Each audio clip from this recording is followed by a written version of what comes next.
Syrian girl reporting, and it looks like we're about to see another imperialist war, this time against my own country. The false flag chemical weapons attack that I said would happen last year has occurred, and the powers that be expect us to believe that the Syrian government is so suicidal that it itself invited the United Nations investigators in to investigate the chemical weapons incident in Khan al-Asal, and then suddenly decided on that same very day to launch chemical strikes in an area 5 km from the UN investigators. Now, if that doesn't say false flag to just about anybody, I don't know what does. But I have a lot more evidence to go through and explain about this, which will be hopefully in another video which will come out in the next 24 hours. So please look into that.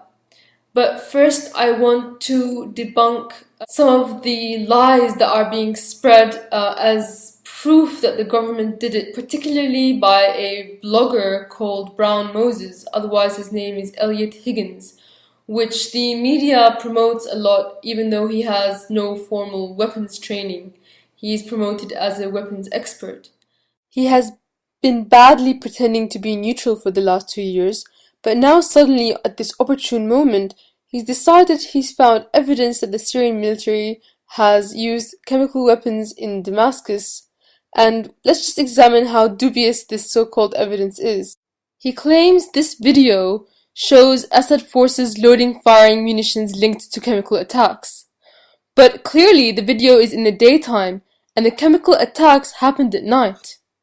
In answer to this, he then says that it was the same munition that rebels found that day and sent him a picture of and claimed it was chemical weapons, but it wasn't on the chemical weapons attack day itself, which actually suggests the picture that he's claiming is chemical weapons is just a regular ordnance that is fired on a regular basis, and has nothing to do with chemical weapons at all, debunking his own theory.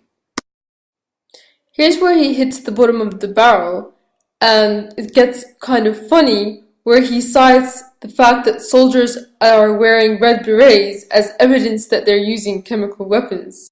Syria has a chemical warfare division, and if they were to handle chemical munitions, they would have probably worn protective gear, not red berets, and it wouldn't be the Republican Guard handling it either, which is what he suggests these men are. He also tries to make excuses for footage that purports to show rebels firing chemical munitions. But more on that in my next video, which is going to come out very soon. But while I am here, I want to just send a message out to all of my followers and supporters who have been there and who have spread the truth from the beginning. Thank you so much. Syria thanks you, her people thank you, and the truth thanks you. There's going to be a rally on Saturday. It's going to be a global rally, hands off Syria, no war on Syria. I'm going to paste the details now.